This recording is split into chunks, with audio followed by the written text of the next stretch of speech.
I saw you from the start, as it were, when you Yeah. sort of joined Improv in 6 acts. And I remember you initially not being dead set on performing or anything. It was much more of a kind of dipping your toe into this, trying to figure out what it was. It seemed like you were sort of finding it a little bit mind-blowing in some ways. It's a whole different way Yeah. of thinking, I think, Mm, for me. mm. Yeah. You took off at some point, so I'd like to hear more about that because we all observed it, but I don't think I've really talked to you about it or heard what it Yeah. was like from the inside. Yeah. And I'd love to hear your view too, since you were there Mm, from like day one. So, sure. Yeah. yeah.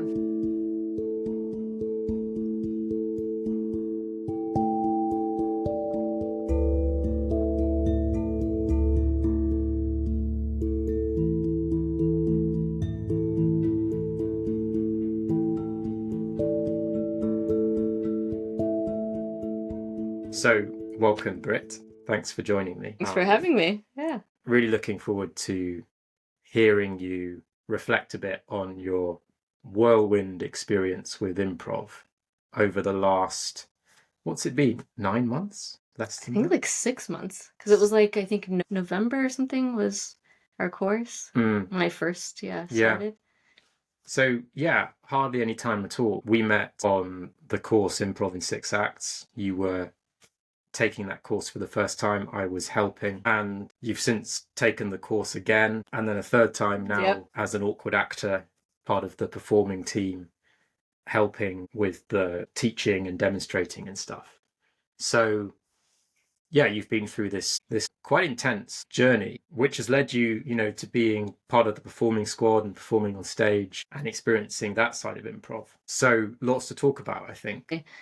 Yeah, so I think starting off with improv, the reason why I went into it was there was a lady I worked with who was like an excellent facilitator, presenter, and I asked her how she got so good at being, a facilitator. She's able to read the room and really respond to things in the moment, and I hadn't really seen that a whole lot in my work life. So I, decided I wanted to be more like her. So I was Right. always like, I want to try improv sometime. You just met in a professional capacity through your work. Yeah.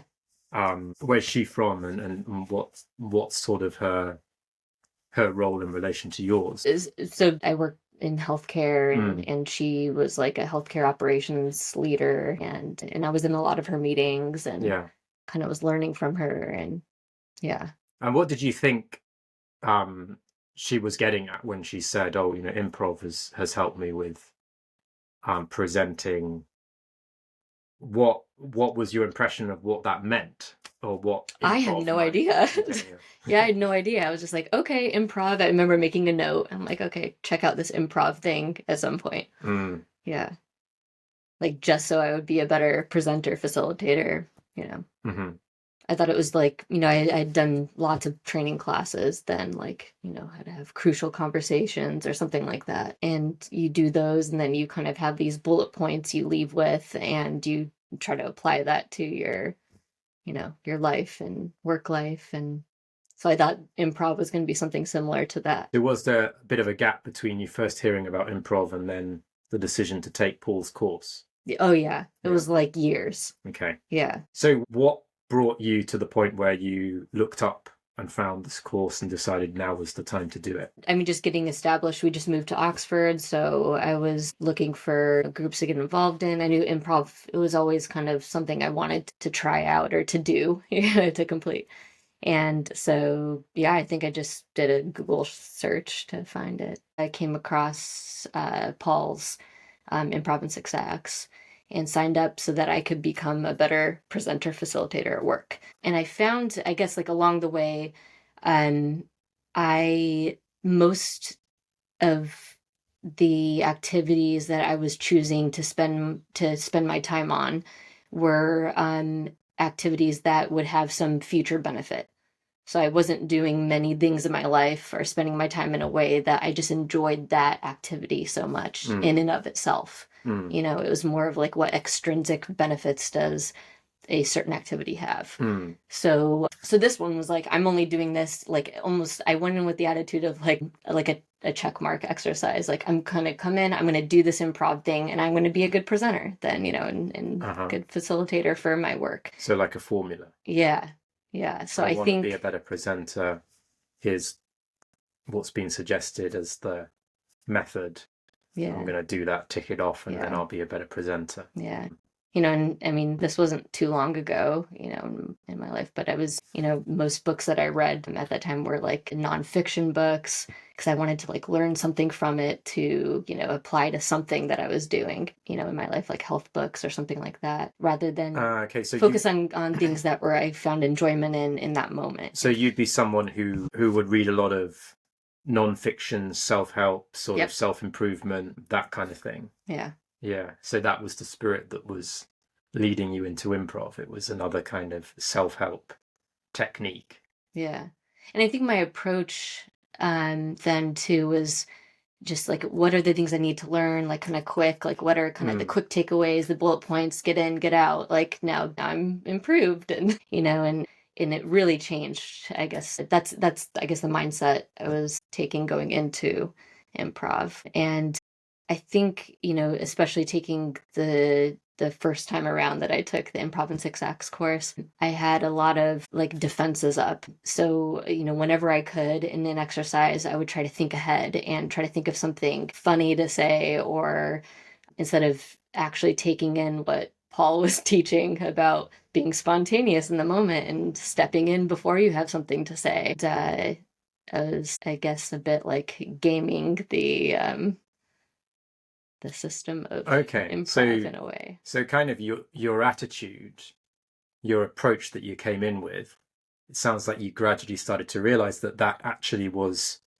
running in a different direction from the spirit of what Paul was actually teaching, or like the proposal of how you were meant to approach it, which was more letting go, being in the moment, throwing out the plan. So that's fascinating. So at what point did you realize that there was a kind of clash between the way you wanted to approach it and what the actual offer, if you like? It was probably toward the end of so it would be like 5-ish months ago, like toward the end of the first time I took his course. Yeah. I started, thinking like, what if I did approach it this way?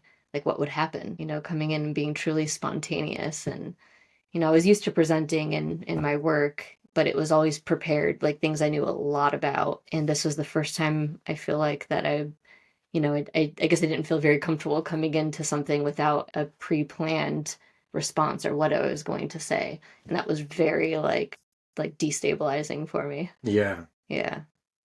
So you're saying kind of most of the 6 weeks, so up until maybe week 5, week 6, you're sort of clinging to your default way of engaging with it. But towards the end, when you're kind of on the verge of completing the course, you started to realize, hang on, maybe I could take the offer more seriously of actually embracing, leaning into the spontaneity, rather than just trying to sort of treat it like an exercise or a bunch of skills all within your control. Yeah, I just think the course was structured different than I anticipated. I thought it was going to be these, maybe I'm taking notes or, these full, bullet points of how to present better and engage people more. And, and then I was just going to walk away with those things. And, I did improv, check mark, not as like, now I have a view of improv as more of like a lifelong approach. It's like a development, kind of like meditation in a way, something you keep practicing at and being in the moment, keep unearthing more and more benefits, I feel like. Yeah. So you turn up for the first session of Improv in 6 Acts.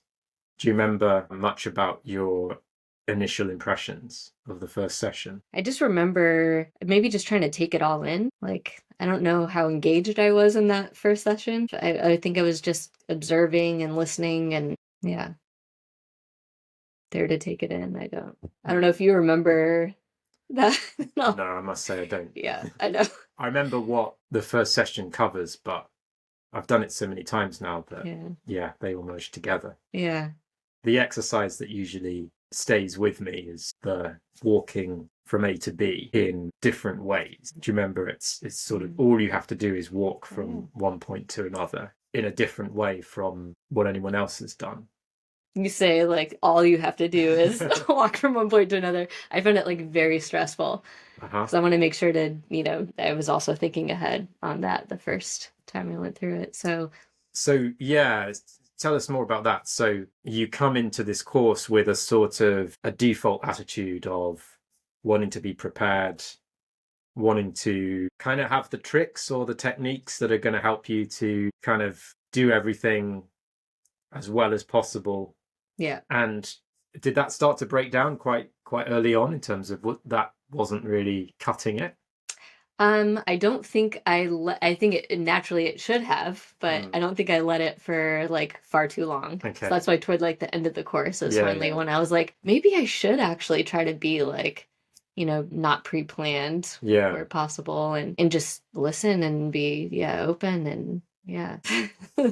Yeah, it's funny, isn't it? Because presumably you were hearing the messages from the different principles as Paul teaches them about let go, inhabit the moment, embrace uncertainty, play to play. Those perhaps are the ones which strike me as kind of pushing in a different direction from what you were describing, which was wanting to have pre-planned everything and be very in control. So you must have been hearing these kind of teaching points of like I heard them, but I didn't like take them on board. It's like, I knew them, but I wasn't like doing it or inhabiting that moment. I remember interviewing you for promo, I think, at the end of the course. I know. I remember that. I remember really enjoying the course, and it was a lot more than it was just different than I thought it was going to be.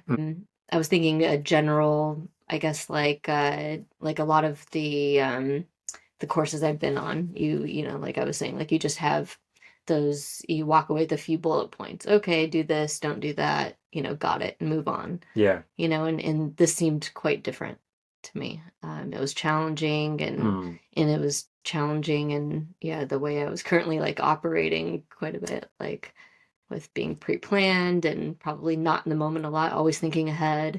I remember when we did the little interview in front of my phone, you simultaneously clearly had a lot you wanted to say, but I'm now reflecting back on it, you were kind of wanting to plan it a lot as well. You kind of you wanted, I think, to sort of think through and make some notes and like get your points across. I remember, I think, you drawing some parallels between meditation and some of the improv principles, which maybe is something we can talk about a bit. But it's interesting to hear you say all of this now because I'm remembering that particular episode and it's sort of making sense to me. Yeah. I think I deferred it the first time you asked me. I was like, I think I said like one thing. I'm like, well, let me think about it some more. And then, of course, I'm going home making notes. And then you sent me I found it really beneficial. So I wanted to say yes and I wanted to help out. Like, but I don't think I took as much time to reflect. I was also very forced with that. That was the first time you did the course. Did you come back and do it straight away? Was it the following intake? No, I think there was a bit of a gap. Yeah.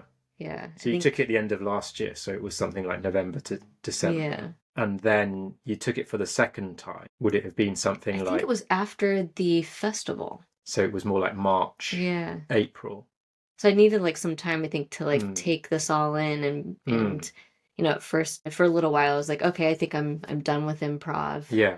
It just kept popping back up in my mind, and I think the principles were something that made sense to me, although I wasn't like operating that way. Yeah, so that's quite kind of interesting because I've seen quite a few people go through the course almost, pretty exclusively positive, but a lot of people, it's like they get their fix and then they move on. They take whatever they want, they have some fun. But then, some find something that really seems to kind of generate curiosity and they want to come back for more. They want to take it on to another level. They want to perhaps consider performing. So what do you think was going on for you after you finished the course in that sort of like then that couple of months. We had quite a lot going on, which I think you sort of involved yourself with a little bit with the festival that we ran at the old fire station.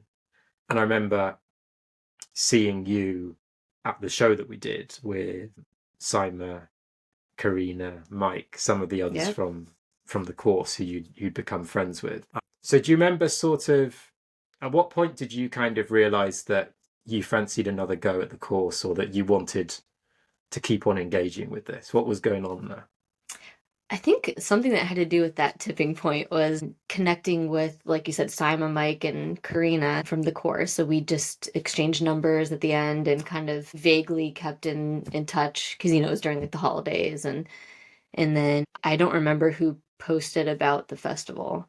And then we were kind of urging each other to go. And we're like, okay, we'll all just go together. And then we did. And then had such a good time at the festival. And I think what really changed for me was seeing you guys perform at the festival, and you guys look like you were having like the time of your life. Like you were like all seemed to me like very engaged in this and like having fun. And I remember just feeling like I want to do that. That's really cool. Yeah.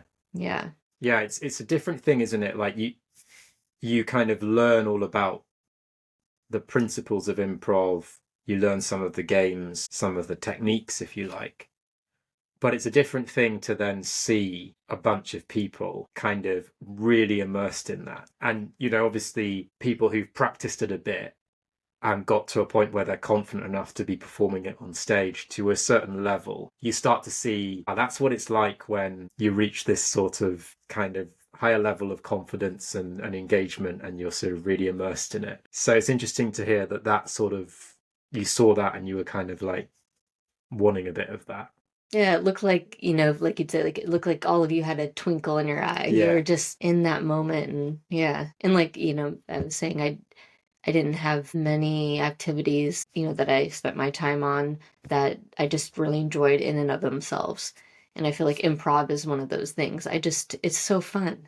I walk away and I feel like, a lot more motivated and like my cup is filled. Yeah. Yeah. So in a way, you forget about the goal of improving your presentation skills because it's actually just really fun in its own right. Precisely. Yeah. You could put, there's of course lots of other benefits to it, in the rest of my life, but that all aside, it's worth it just like by itself. Yeah. Just going and doing it. It's so fun. It's like a really good way to spend your time. How is that side of improv, the kind of playful side, has that fed through into any other aspects of your life? Is that something that sort of has influenced you in ways outside of improv, would you say? Like, absolutely. Yeah, just in like conversations with people, I feel a lot more like playful now. I think my approach to just to everything in life, it was a lot more serious, I think. Like, so, I even recently had this like minor surgery. Things went wrong, and a previous version of myself, like not even that for like a year ago, would have been really upset with that situation. Even it already happened. It's something that couldn't be like reversed or done, and anyways, and I would have just like really thought about it and kept reflecting in the past and what I could have done differently. And I should have, talked to the surgeon before. And, anyway, I would have had that type of approach, and I would have been in a very like unhappy state. But instead, I started like writing about it like comically. Like I'm like, oh, what if I made like a monologue about this? And that's the first like. Did you do that? I did.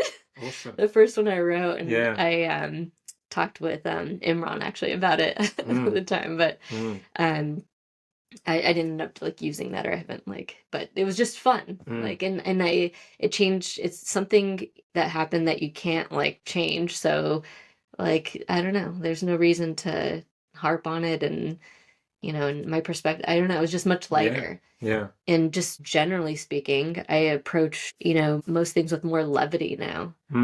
Yeah, even like I would get upset before on just small things like having to wait in a line. Like this is like so inefficient, I have so much to do today. And now it's just like I look around, I kind of like take in people, I maybe try to talk to someone next to me, and it's just like a whole different attitude, I think, toward other people and yeah, just everything in life. That's quite an answer. That's sort of quite a big change you're talking about. Huge, yeah. Yeah. I'm a bit envious. I mean, I love the playful side of improv, but I don't always find it easy to translate it into all of the different areas of my life, the things that stress me out, the things I get anxious about, the things I start overthinking about.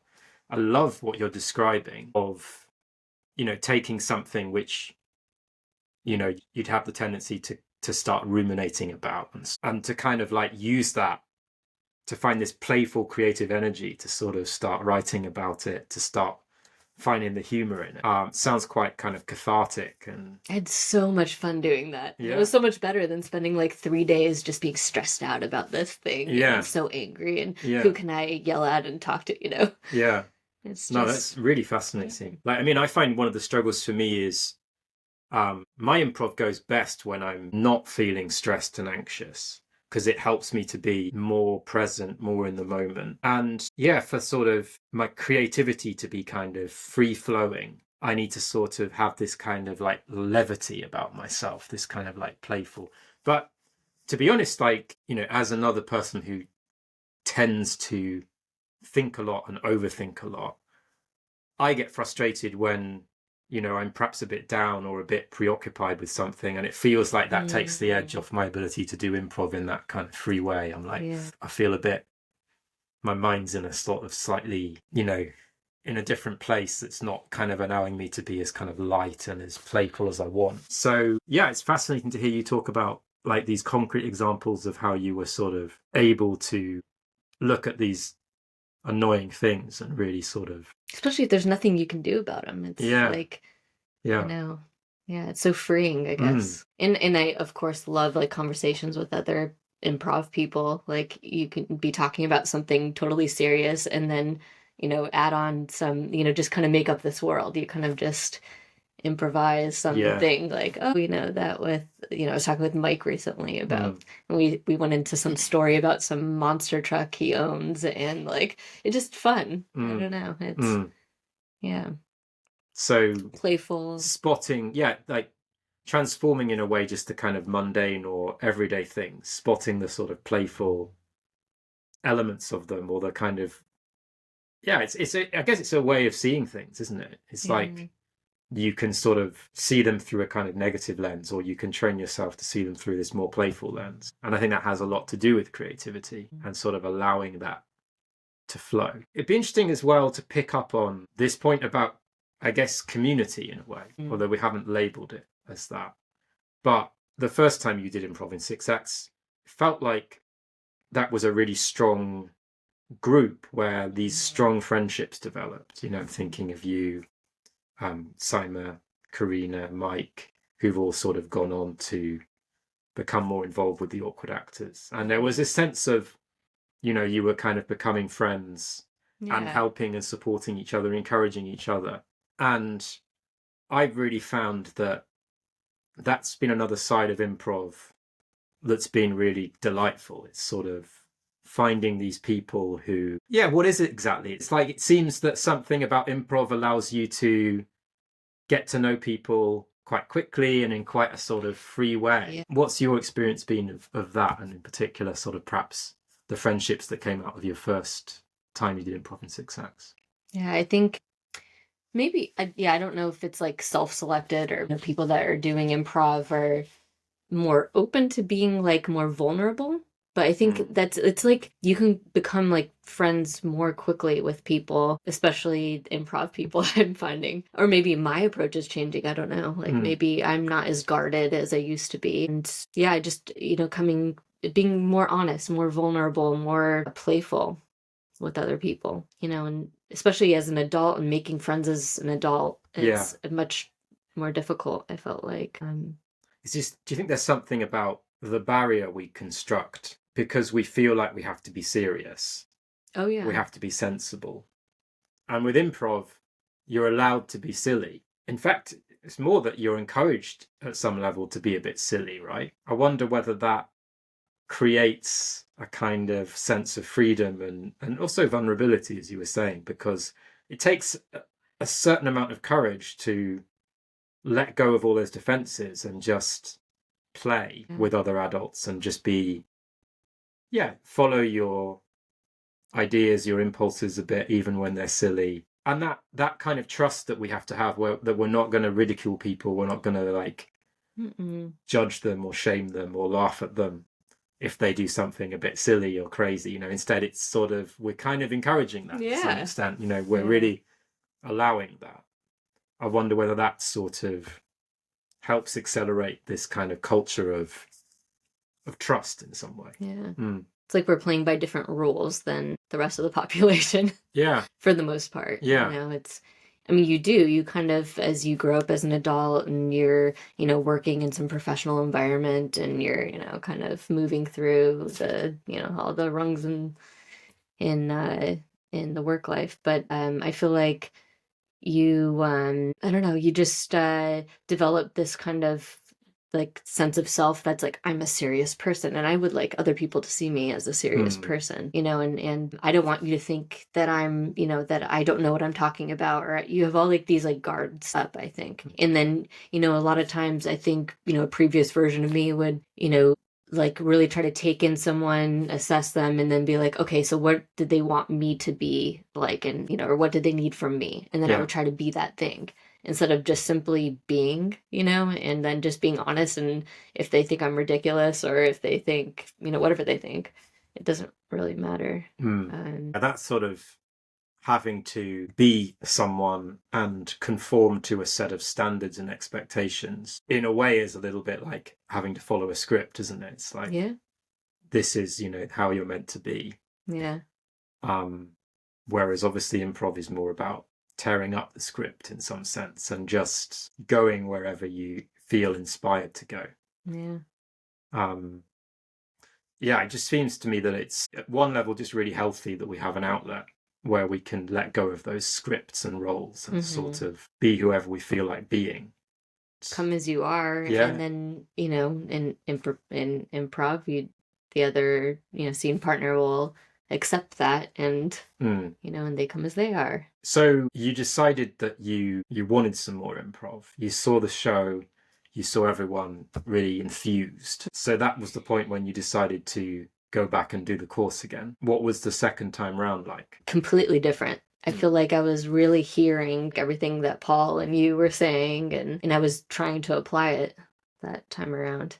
So it was like this time I was in a place, I was ready to take it in and be changed by it, you know, and try things right out, just say yes, you know, as much as I can.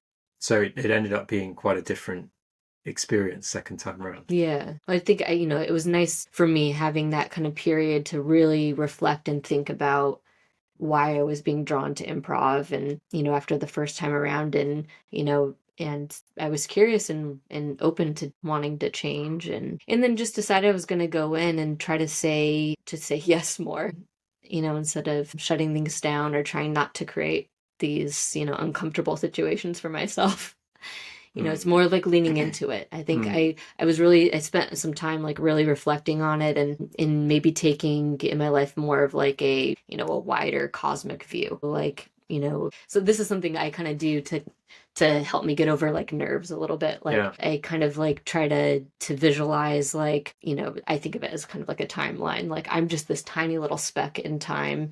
You know, if you think about someone famous, you know, or someone you admire who is no longer, you know, with us, and, you know, they lived a full life, you know, they, you know, had fears and all these things, and they came and they went and their time's just gone. It's so quick like that. And we're just this tiny little, speck of light. So for me, it's very freeing to think that way, this zoomed out view. And there'll be a lot of people coming, you know, after I'm gone and we're all gone. And to me, that's just very freeing. Like I should just put myself out there. If I make, you know, mistakes, that'll happen, but, you know, that's okay. And, you know, I rather, I don't know, just be a little bit more free and open, you know, with short time and not caring so much what other people think. So that's what makes me, you know, saying yes to your podcast and saying yes to, you know, performing. And those are things at first, like after the first time I did the Improv in 6 Acts that, you know, Paul asked me about performing. I said, absolutely not. You know, it's not something I'm interested in doing. Famous last words. Yeah, I'm like, these workshops are great and stuff, but it's just, yeah, and I really meant it. I wasn't just saying that. But after spending some time and really thinking about it, why not? Yeah. Yeah, a couple of things are occurring to me. I mean, one is that what you're saying kind of resonates with me because I started this podcast after I caught the improv bug. But I see the two things as very connected because, like you were saying, I started to realize that I was held back a lot by all of these sort of beliefs or ideas that what I had to do had to be good enough, had to be perfect. And so the idea of starting a podcast seemed, I got paralyzed at sort of the difficulty of just getting started and all of these fears about whether anyone would listen, whether it would be good. And then I realized that if I applied the spirit of improv, which is really to sort of make a start, have a go, and then see where that leads you, I sort of realized that's very freeing. And I've really noticed that taking that approach more is really good for me because it means that I actually end up discovering much more and like growing much more, because I mean, let's face it, like the right way to learn about podcasting is to do some podcasting. You can't sort of like, do it in your head and try and sort of prepare yourself and perfect it so that read when all you the books on podcasting. You're just going to sort of suddenly hit the ground running. Yeah. It's going to be amazing. And, like other things for me, like writing, trying to write more. Yeah. Again, that sort of same spirit of having a go, showing up with my enthusiasm and my idea and just making that my starting point. That seems to be serving me quite well in these other sort of creative pursuits. I find like writing really helpful. I don't know if you found the same, just, as a way to like reflect. Me too, actually, yeah. A way that improv's connected with writing is, again, letting go of the perfection thing. So with my writing, I'd sort of feel a bit paralyzed because I'd want to come up with a really good idea about what I was going to write about, or I'd want it to be really well thought through. Whereas I now do kind of a lot of morning journaling where I just force myself to write, basically, whether I feel like it or not. And I really just go with whatever I feel like writing about. And I just have much more a sort of like a free association style, kind of improv style approach to writing. And of course, not everything I write is very interesting or particularly sort of, I don't really share it with anyone. But what it does is it really speeds up. Well, it really just gets things out. It's sort of therapeutic at one level. But also, if you start doing that regularly, you get more confident at writing in general because you're doing it so much. So it's actually enabling me to be able to write more freely when I have occasionally a good idea for an article I want to write or something. It's like now I have the foundation because I'm doing so much writing just generally that I can do that quickly and confidently. So something about that process is connected with improv and is definitely being really fruitful for me. It sounds like for you as well, writing is something that you've been using to kind of aid your reflection on everything that's going on with improv. Is that right? Yeah, so more like journaling for me, but it helps me, I think, to dig a little bit deeper. So I might like notice something that's kind of like, in my head, but when I write it down, I'm like, well, why is that? Why aren't I like volunteering myself more, in improv scenes or something, or to, and then, well, I don't want people to think this about me or something. And then if you keep asking why and you kind of dig down, and then I see how like those reasonings are not reasonings, like reasons that I would support, not something I would want to continue doing. So it kind of breaks it down for me. So I'm like, well, then it's ridiculous that I'm not like volunteering more if it's only for these reasons. Those aren't reasons that I stand behind. Yeah, that makes a lot of sense. Yeah, your journaling, it sounds like it's helping you to reflect on the experiences you've been having in improv and sort of notice the patterns and maybe realize something that's repeating and you can maybe do something about or face differently. Yeah. Would you say that there's also been something about improv that has challenged you or thrown up quite a lot of this material for like confronting yourself? I'm kind of interested in this because that's what it's been like for me. I think there's something also about improv because it involves this letting go of tendencies we have to be defensive, to sort of try and control things, I'm wondering whether that can be uncomfortable for us, because we're sort of having to act a little bit in ways that go against what our sort of safety mechanisms that we've developed. So it's challenging, and it sort of then makes us feel a bit uncomfortable. And that feeds into the kind of the reflective kind of process you're describing of like noticing how you're feeling, noticing how you responded, realizing you could have done something differently. So would you say that the improv and the sort of reflection have kind of been like feeding off each other a bit and sort of? Yeah, and I mean, with improv, you can go in and then practice these things. Now I would come in and say, I'm going to just say yes or volunteer myself to do a scene, or, let's see the worst that can happen, Yeah. It's not so bad, you realize. If you just do it, like you said, you can't just just think about it. And that's also what I did during the break, is I got a bunch of improv books and was reading about it. Doing it is, that's completely different. Yeah.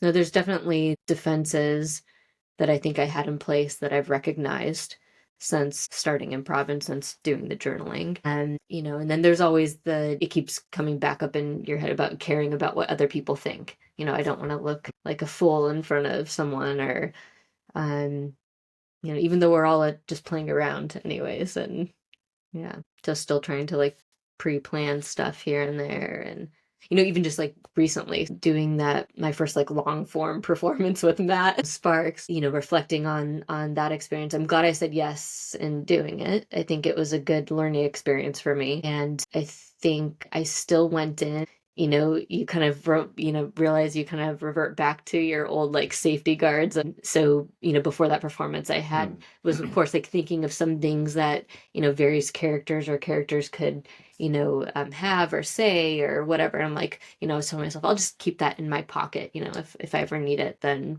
during the performance, I can pull that out.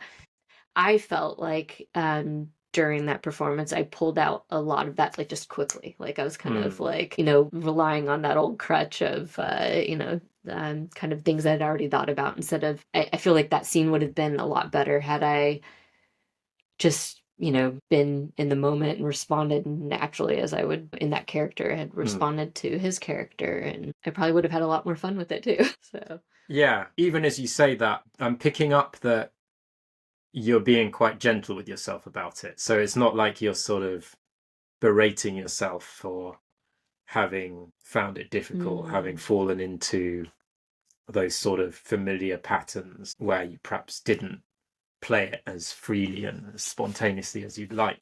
It sounds like you're kind of at peace about that. Is that I think fair? at first I might be a little harsh, like, oh, why did I, you're of course upset with yourself, like, why did I do that? Or, and but then you just, I don't know, like Paul always says, like, let it go. Let it go. Exactly. It's easier said than done, though, isn't it? Yeah, no, definitely. Like especially sort of in the aftermath of something that, you had high hopes for, and maybe it hasn't quite gone how you wanted. It is hard. Yeah. Especially, a show, where there are a few scenes that didn't go very well, or I feel like you tend to be it tends to linger a little bit. I wish it didn't, but and then when a show goes really well, it's like, this is great, So I think that's something I'd like to talk more in general on this podcast about, that experience of, we talk about let it go, whether it's a good scene or a bad scene, but as you're describing, I sometimes find that's much more difficult than it sounds. I'm often, my mood is slightly coloured by either on the one hand a really great show, or on the other hand a not so great show, and Same it sort here. of lingers, and it's kind of, so there's still for me quite a lot of, I'd like to sort of find more ways of really embracing that approach of like, it's okay, let it go. There's even one show I didn't sign up for because I had something that weekend, and I'm like, oh, if it goes poorly, I don't want to have a bad mood for the weekend. So I didn't sign up for the show, so I'd love to learn more about how to manage that. Or well, I'm definitely going to have to keep on resting with that, because that's still an active issue for me. It's like, well, I kept thinking like, well, if it goes really well, it'd be such a great weekend. Like I'll have like, but I'm like, the risk of it not, it's, Should we talk a bit about the kind of more recent phase, I don't know whether it's with these kind of 3 phases are the right way to think about it, sort of maybe from my perspective, it With the seems. course. Yeah, so, you did the course a 3rd time. And of course, before that, you joined the Awkward Actors, you started performing. You've been in quite a few shows now, and you've also had these other experiences you described, sort of long form performance with Matt. What went on for you when you decided you were actually going to have a go at performing? Because you mentioned initially that was not on your radar or not something you were planning. So it was like kind of like baby steps. So my first, not really performance, but was the monologues. So I think you guys, I forgot how I got into doing the monologues, but I signed up to do those 3, and I thought I can do this because it's like, for Pre-planned? pre-planned. Yeah, my type of like I Yeah. could do that, and I can rehearse it. And that night there was 2 awkward actors that ended up for some reason couldn't join that performance. So it was just going to be 3 of them, and they asked if I could. It's very difficult to carry a full show with just 3. So they asked if I could jump in and be the 4th performer that night. So I said yes, and I'm glad I did. I had a lot of fun. Yeah, so I performed the second half of that.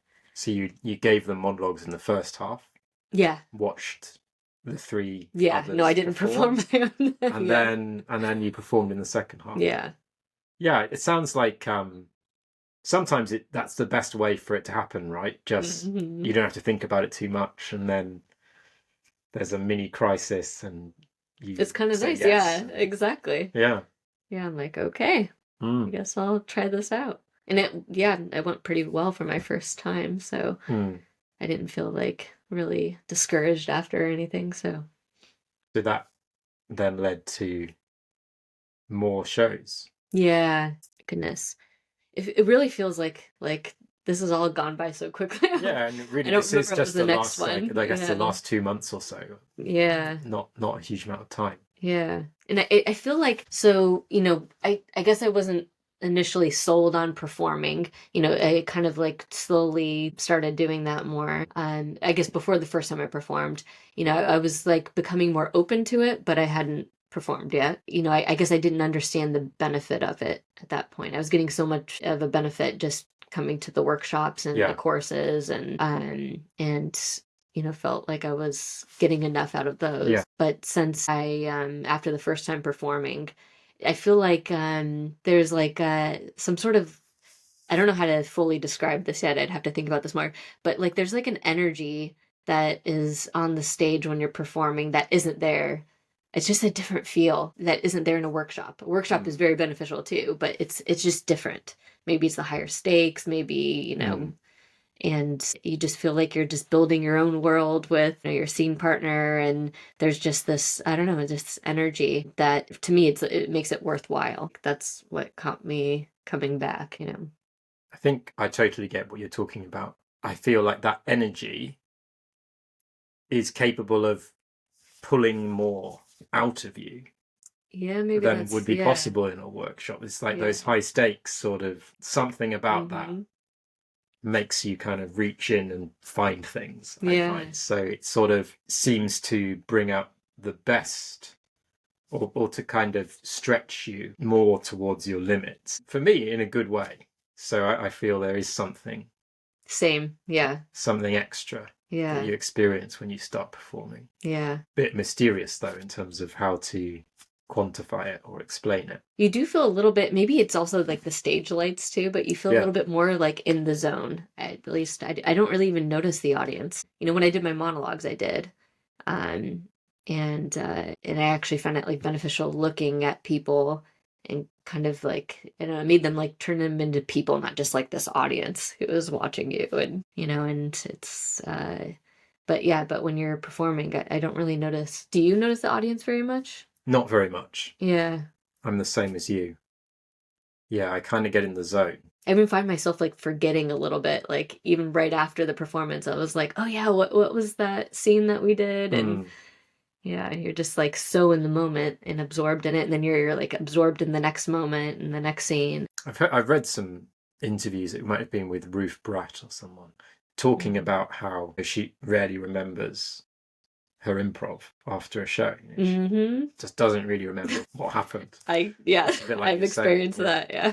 I usually have more or less a memory of, if someone were to say to me, "Oh, do you remember the scene with whatever?" I usually do remember it. Yeah. I don't think I experienced that total kind of flow-like immersion where I forget what I'm even doing. Was there a point when you sort of realized that you were going to perform improv as well, or was it really just sort of... It was that last minute moment, for me, yeah. So it wasn't sort of something that you'd set your sights on particularly, it just more kind of happened. I think it was good for me, though, just being thrown in there. Yeah. It was a good way to start. No time to have, like, nerves or to think about it. It's just, okay, I'm doing this in, like, 30 minutes. Yeah. So that was a really cool experience. So what's next? I mean, you're obviously, sadly for us... Yeah, sadly for me. And sadly for you. You're sadly leaving Oxford and going back to the States. Yes. But it sounds like this has been a really kind of important discovery and journey. So what are you feeling that you're going to sort of take away with you, and what are your hopes for the sort of next stage of your improv journey? Hopes is I will be back here to watch all of you guys perform again. No, I'm definitely going to be continuing improv. It's now, I think, at least at this part of my life, like something I want to be part of my life going forward. So I'm going to continue there and continue learning and performing and seek out the scene. Yeah. On the West Coast, is it? Where are you going to? Yeah. So San Francisco. San Francisco. Yeah. Paul has already set me up with 4 different people in the area. Nice. And so, so definitely will be something. So. And I know that in recent months you haven't been working, but are you planning to go back to your work when you get back to the States? Yes. Yeah. I don't know doing exactly what yet. Yeah.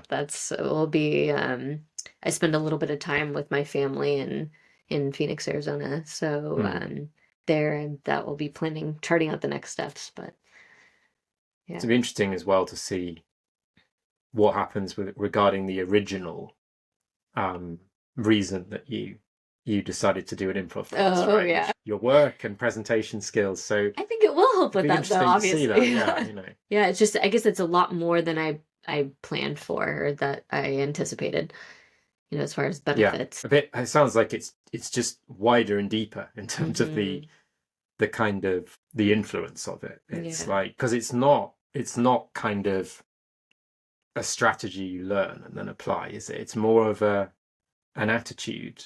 It's a bit more fundamental, because it's something that you can sort of try and bring to any situation. That being present, being spontaneous, curious, a bit playful, open. Yeah. All of those skills which we need in improv obviously have a great sort of carryover for most aspects of life, I think. Yeah. So and being, like you said, in the moment, really listening to whoever you're with. So even the approach to, meeting new people, and I think that's going to be very much enhanced. And then hopefully over the next few months, I'll have more time to really do a deep dive reflection and kind of move forward with this. Yeah. So one of the things that really helped me with just being in scenes is Rob told me to back yourself.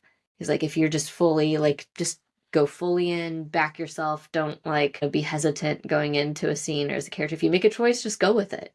And then I think that really helped me. Such good advice. Yeah, because I think I was, quite hesitant to start with characters. I've not really done this before, because I've no theater or acting background or anything. So it's. But I think that's such a good piece of advice, and if you can just go all in, confident, then the audience is usually really with you. They'll kind of go with whatever you've gone on. Yeah. But as soon as you're kind of hesitant, not quite committed, the audience also feels like, what's this person doing?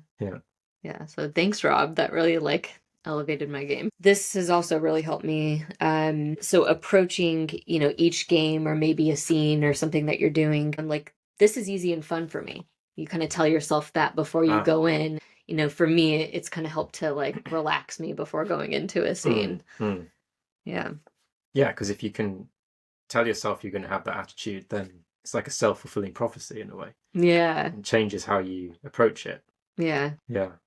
I think I told myself that before the first time I did like a status swap scene. I found it intimidating at first to do that. And then, I just am like, this is really easy for me. Yeah, I can do this. And then that approach like made it did feel a lot easier. This comes easy for me. You just tell yourself that and you kind of like, I don't know, it puts you in a different mindset. Yeah. And you don't even have to fully believe it. It just happens. Another thing that helped me from his book, Easy, was articulating like what do you want to get from this, like setting an intention. So I would do that before workshops. When I was journaling, I would kind of say, today I just want to focus really paying attention to my scene partner. Or today I just want to focus on selling out in a character and going full in and not holding back. I found that really helpful for my progression. I mean, one of the things that I've picked up about you, both from sort of seeing you do improv, but also in this kind of insight tonight, is that you've been very thoughtful and studious and quite dedicated in your approach. You've all in. You're all in, yeah. And you're making notes, you're journaling, you're really sort of bringing a kind of intense dedication and thoughtfulness to what you've been doing, which I think that's probably a big part as to why you've got so much out of it, why you've achieved such a kind of growth, and you've been performing after just a few months, and it's been really cool to see you go through that journey. As you were saying, sort of your starting point was that you were kind of almost resisting the methodology, if you like. I was actively resisting, I think, to start. Yeah. So it's really, that just makes it kind of even cooler to see this sort of journey you've been on with, also quite a lot of hard work, I think. So well done. Hats off. It's inspiring for others as well, I think, because, that kind of thoughtful, dedicated, thorough approach, as you say, like setting an intention before a practice, just it takes a bit of discipline, but it sort of allows you to kind of perhaps get more than you would otherwise and sort of retain more and just have this kind of focus that I think in the long run sort of is really helpful in sort of growing. Been a great experience. Well, thanks so much for sharing your thoughts on it and giving us some insight into what's been going on sort of behind the scenes as well. It's been fascinating. Thanks for having me and giving me the kind of the space to rapidly reflect on all of this. Sure. Well, obviously we're gonna miss you a lot, but it feels like here we've created a little kind of time capsule or something where we'll have a sort of record of these months together and everything that you've achieved. Thanks. And I guess it's just a stepping stone to another chapter. There'll be more to explore and to talk about and to celebrate, and hopefully visits back to Oxford. So yeah. And hopefully you'll come to San Francisco sometime. That would be great. I'd love that. Maybe do an improv. Find a jam to be a part of. We can do a tour or something. Great. The Awkward Actors hit America. That would be great. Great. Thank you. Thanks.